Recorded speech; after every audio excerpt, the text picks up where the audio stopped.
बिस्मिल्लाहिर्रहमानिर्रहीम अस्सलामुअलैकुम। आज हम बनाएंगे ब्रेड से बनने वाली एक ऐसी मिठाई की रेसिपी जिसको कि आप कम वक्त में झटपट से बनाकर तैयार कर सकते हो।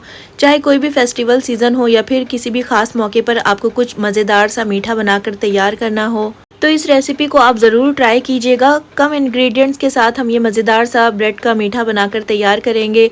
इसमें आपको गुलाब जामुन और गुजिया दोनों का टेस्ट आएगा।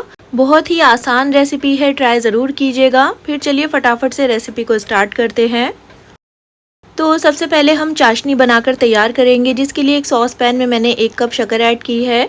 तो 1 कप की मैं चाशनी बना रही हूँ। 1 कप शक्कर के साथ ही हम इसमें 1 कप पानी डालेंगे और 2 से 3 हरी इलायची को कूट कर डाल दीजिएगा, या फिर आप हरी इलायची का पाउडर भी डाल सकते हो। अब गैस की फ्लेम को मीडियम करते हुए हम इसको अच्छी तरह से स्टर करते हुए जब तक पका लेंगे जब तक कि शक्कर इसमें अच्छे से घुल नहीं जाती। और साथ ही मैं इसमें 8 से 10 ज़ाफ़रान के धागे ऐड कर रही हूँ। ये ना हो तो फिर आप इसको स्किप कर दीजिएगा। अब यहाँ पर देखिए शक्कर अच्छी तरह से घुल गई है। इसको हम लो टू मीडियम फ्लेम पर 2 से 3 मिनट के लिए मज़ीद पकाएंगे, जिससे कि चाशनी हल्की सी गाढ़ी हो जाएगी और इसमें चिपचिपापन आ जाएगा। बहुत ज़्यादा हमें इसको पकाना नहीं है। इसकी 1 या फिर 2 तार की चाशनी नहीं बनानी है। बस हमें ये जो चाशनी है थोड़ी सी गाढ़ी चाहिए। देखिए इस तरह से, जैसे कि शहद होता है उसी तरह की इसकी कंसिस्टेंसी होनी चाहिए। अब गैस की फ्लेम को ऑफ़ करके हम इसको एक साइड पर रख देंगे और अब हम चलते हैं अगले प्रोसेस की तरफ। अब इंस्टेंट मावा बनाने के लिए एक पैन में 1 कप मिल्क पाउडर ऐड करेंगे। डेयरी वाइटनर का मैंने इस्तेमाल किया है, आप चाहो तो स्किम्ड मिल्क पाउडर भी ले सकते हो। आधा कप हम इसमें ठंडा दूध ऐड करेंगे और साथ ही इसमें 2 टेबलस्पून शक्कर ऐड कर लीजिए और 1 टीस्पून हमें इसमें देसी घी ऐड करना है। गैस की फ्लेम इस वक्त ऑफ है। पहले हम इन तमाम चीज़ों को खूब अच्छी तरह से मिक्स कर लेंगे और उसके बाद ही हमें गैस की फ्लेम को ऑन करना है। तो अच्छी तरह से मिक्स कर लीजिए, जिससे कि मिल्क पाउडर के जो भी लम्स होंगे वो ख़त्म हो जाएंगे और अच्छी तरह से शक्कर और मिल्क पाउडर दूध के साथ मिक्स हो जाएगा। अब यहाँ पर देखिए तमाम चीज़ें अच्छी तरह से मिक्स हो गई है, इसमें बिल्कुल भी लम्स नहीं है। इस वक्त हमें गैस की फ्लेम को ऑन करना है। फ्लेम को लो ही रखिएगा और लगातार चलाते हुए हमें इसको पकाना है। जैसे जैसे आप इसको पकाते जाओगे तो कुछ ही देर में ये गाढ़ा होने लग जाएगा और ये पैन में भी लग जाएगा। इसीलिए आपने इसको लगातार चलाते हुए स्टर करते हुए ही पकाना है। 4 से 5 मिनट में हमारा मावा बनकर तैयार हो जाएगा। अब यहाँ पर देखिए फ़ौरन से ये गाढ़ा होने लग गया है। इसी तरह से आपने इसको स्टर करते हुए पका लेना है जब तक कि ये पैन को छोड़ने नहीं लग जाता। अब देखिए अच्छी तरह से ये गाढ़ा हो गया है, तो हम इसमें 1 से 2 टेबलस्पून चॉप किए हुए बादाम और 1 से 2 टेबलस्पून चॉप किए हुए काजू ऐड करेंगे। साथ ही मैं इसमें 2 टेबलस्पून डेसिकेटेड कोकोनट यानी कि नारियल का बुरादा ऐड कर रही हूँ। अब इन तमाम चीज़ों को फिर से एक बार अच्छी तरह से मिक्स कर लेंगे और जब तक पका लेंगे जब तक कि ये एक डो की शक्ल में नहीं आ जाता।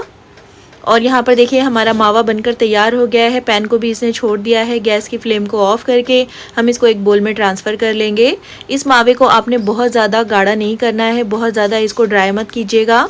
अब इसको हम फैलाकर एक साइड पर रख देंगे ताकि थोड़ा सा ये ठंडा हो जाए। अब यहाँ पर मैंने कुछ वाइट ब्रेड के स्लाइसेस लिए हैं। फ्रेश ब्रेड का आपने इस्तेमाल करना है। अब ब्रेड के जो किनारे होते हैं ब्राउन किनारों को हम कट कर देंगे कैंची की मदद से या फिर चाकू की मदद से आप इसको कट कर लीजिए। और फिर ब्रेड को हम इस तरह से बेलन से बेल कर फ्लैट कर लेंगे। फ्रेश ब्रेड होगी तो ये बहुत अच्छे से फ्लैट हो जाएगी। अगर ये बासी ब्रेड होगी तो फिर ये टूट सकती है। कटर की मदद से हम इसको राउंड सर्कल में कट कर लेंगे और इसी तरह से हमें तमाम ब्रेड को कट कर कर रख लेना है। अब जो हमने मावा बना कर रखा है 1 टीस्पून भरकर हम इस तरह से सेंटर में रखेंगे और अच्छी तरह से इसको फैला दीजिएगा। और इसके किनारों पर हमने थोड़ा सा पानी लगाना है, तो उंगलियों की मदद से आप थोड़ा थोड़ा करके पानी लगा दीजिए, जिससे कि जब हम इसको फोल्ड करेंगे तो बहुत अच्छे से ये स्टिक हो जाएगा। अब इसके किनारों को हमें अच्छी तरह से प्रेस करते हुए सील कर लेना है। और यहाँ पर देखिए हमारा हाफ मून बनकर तैयार हो गया है। पानी लगाने की वजह से ये बिल्कुल भी खुलेगा नहीं। और यहाँ पर देखिए 15 से 16 हाफ मून मैंने बनाकर तैयार कर लिए हैं और इसके बाद हम चलते हैं इनको फ्राई करने की तरफ। तो यहाँ पर पैन में मैंने तेल को मीडियम हाई फ्लेम पर बहुत अच्छे से गर्म कर लिया है। एक एक करके जितने हाफ मून पैन में आ रहे हैं उतने डाल दीजिए। इनको हमें मीडियम हाई फ्लेम पर ही फ्राई करना है। लो फ्लेम पर अगर आप इनको फ्राई करोगे तो जो ब्रेड है बहुत सारा ऑयल एब्जॉर्ब कर लेगी।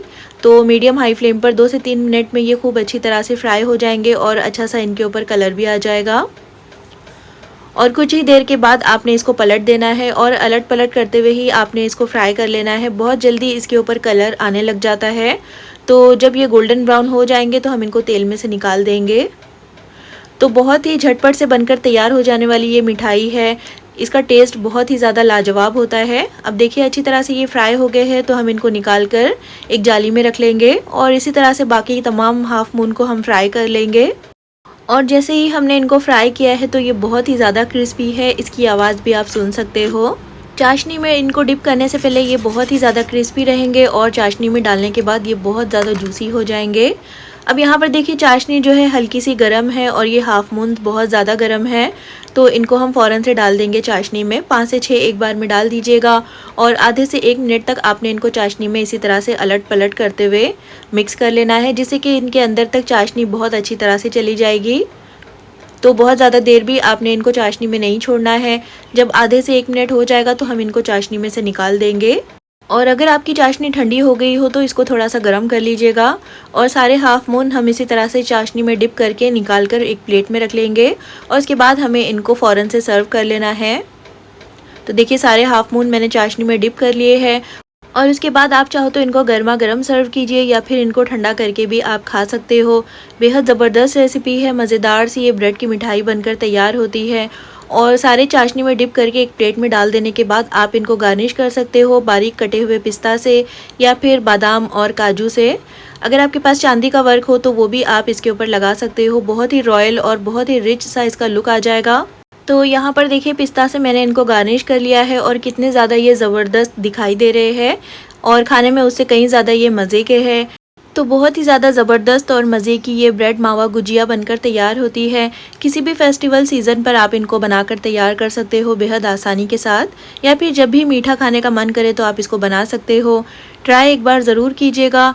अंदर से एकदम जूसी और बाहर से क्रिस्पी हमारी ये ब्रेड की मिठाई बनकर तैयार हुई है। और रेसिपी अगर पसंद आई हो तो प्लीज़ इसको लाइक और चैनल को सब्सक्राइब करना बिल्कुल भी मत भूलिएगा और कमेंट करके ज़रूर बताएं कि आपको ये रेसिपी कैसी लगी। फिर इंशाल्लाह मिलते हैं नेक्स्ट वीडियो में एक और बहुत ही अच्छी ज़बरदस्त और बेहतरीन सी रेसिपी के साथ। तब तक अपना ख्याल रखें, दुआओं में याद रखें। अल्लाह हाफिज़।